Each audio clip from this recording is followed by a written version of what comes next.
everything without offending. So now my mouth is in the jailhouse with cases pending. First Amendment, you replaced it, rigged it, dumbed it down. It's not an option. Some of it I understand. Took power from me. SMT Nation, we back. We're speed testing the T-Mobile network here today in wonderful, sunny, pleasantly warm spring day in Strongsville, Ohio. And, you know, for those of you that have been watching this series of videos, we've been dealing with the goose, the Canada goose. He's all over the place. We don't trust him. No, we don't. So we're keeping our eye out on him while we're doing the test. So we got ourselves the Lowe's. We got Walmart over here. We got a Home Depot on the other side. There's a ton of traffic in this location. Serves I-71. It serves the neighborhoods. It serves the businesses, the Buffalo Wild Wings, all the traffic. It's a doozy out here. All right, lots of usage. It's almost 1 p.m. Sunday, April 2nd. All right, so I started testing around noon, and we already did the AT&T FirstNet video. We did the Verizon video. We tested the Ultrawide versus the LTE. Now it's time to put T-Mobile through its paces. All right, so I'm going to go ahead and, just for the sake of time, I'll be fast-forwarding through stuff so we can kind of discuss these things. But in terms of the connection, we are connected to 5G UC. I did check some of the numbers with respect to like signal strength and RSRP, and I'm going to share some of those screens with you. But we are connected at I think like an RSRP of like -93, so the signal's good. The tower site is close. No idea what's happening right now, but it doesn't look good. All right, so yeah, to get things started here, the ping time is 34 millisecond, jitter at 35. Nothing wrong with the ping, but the jitter a little high. The download latency and the uplink latency coming in at 2190 and 1616 respectively. That's abnormally high for T-Mobile. I typically do not see that. I typically see those measures to be, you know, like 100, 200, 300 at worst. All right, so I'm very surprised about this. All right, 92 megabits downlink and 0.42 megabits uplink. Not a good showing for T-Mobile. In fact, it makes me wonder if that was just a one-off. So let's run a second test and see if things got better. So we can kind of see if we're getting that consistently.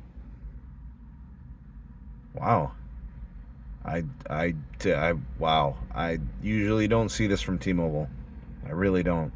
They're usually a very fast, capacitive network with much better numbers than this. And see, the concerning part is the jitter, 56 millisecond. And you look at the downlink at 2000, the loaded latency, and then over 1000 for the uplink. 66 down, 0.48 up. What is going on here, folks? All right, now I use Signal Check Pro. This is crazy. I was not expecting this.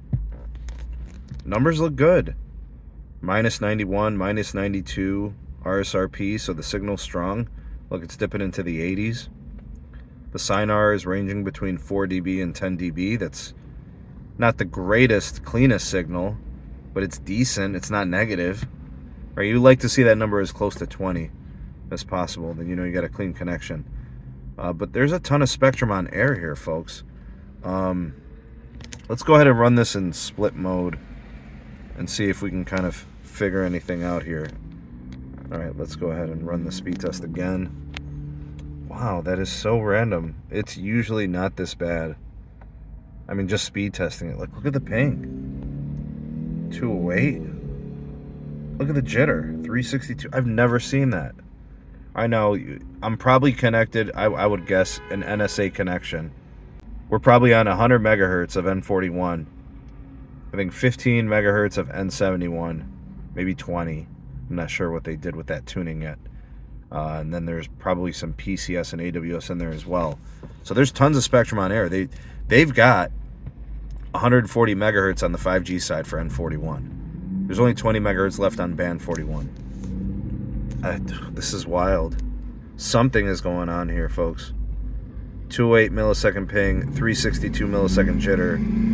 Download latency 1700, upload latency 950. 35 megabits downlink, 4 megabits uplink. Wow. I'm shocked.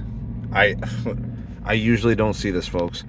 Now, I'm on a Magenta business plan, so the fast.com is going to be restricted. I'm probably going to get like a couple of megabits here, just because it's not a Magenta Max plan. Might do that soon. Might. We'll see. But I just wanted to show you guys kind of what T-Mobile gives for regular Magenta access. All right. In my experience, on YouTube, for example, you can do 720p. It might buffer occasionally. 480p is really what you're probably going to see. I mean, I watch YouTube TV on this all the time, and it's not bad or anything. But you're definitely not going to be doing 4K. But what you can do is run a VPN, and that can kind of get you where you want to go with that.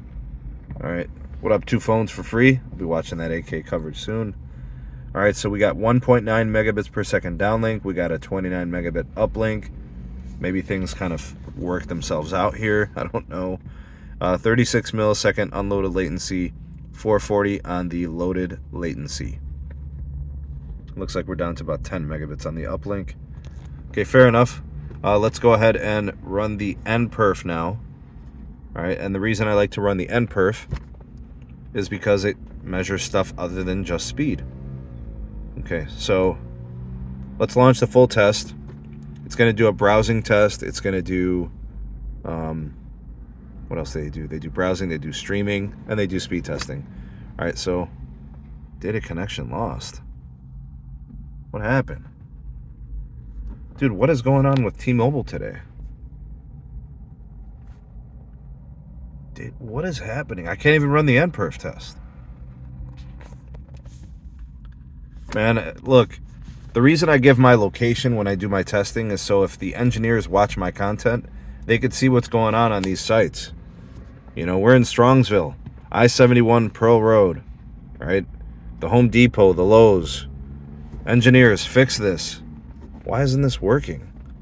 All right. Oh, and it was in a 5G SA connection. Okay. All right, well, at least that's what it says. All right, let's close it out and relaunch the app. What is going on here? All right, there's the PCI value, or the PCI number, the CID, ARFCN. It tells you about the frequency, SA2600. All right, so we got 100 megahertz, probably an additional 40 megahertz. You know, 140 megahertz N41. What is going on here? You guys think this is an SA problem? SA 5G being problematic? Is it an app problem? I don't know, man. Everything usually works fine. Let's see if maybe it'll work now. All right, we're still connected to the SA 5G. Man, I'd be better off on NSA. Guys, I don't think this is gonna work. I guess the only way to test if it's the SA as the problem is to move this to LTE. Okay, alright, it launched. And it's crap. Come on. Dude, something is going on with T-Mobile today. Wow, this is so unusual. I mean, the tower's not too far. The tower's probably a half mile away. If that. It's right over this hill on the other side of the street. Other side of these lots. Anyways, I'll fast forward this for you guys. Let's save you a little bit of time.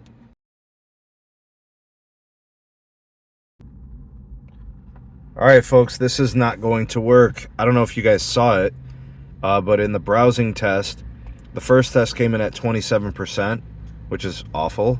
It took 10 seconds to load up the web page. And then it timed out the next 2 tests, and then it skipped the last test, and then the test just absolutely failed. There's something wrong. There's something going on today. I really wish this wasn't the case, because I really wanted to test this location like I did Verizon and AT&T already.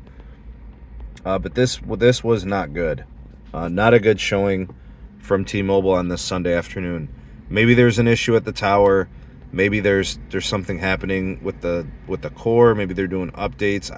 I mean, who updates during the day, right? So maybe that's not the case. But I think what I probably want to do is try the LTE side and then see if maybe it's the SA 5G that's causing the problems. Maybe. I don't know. All right, so let's go ahead. We're in LTE.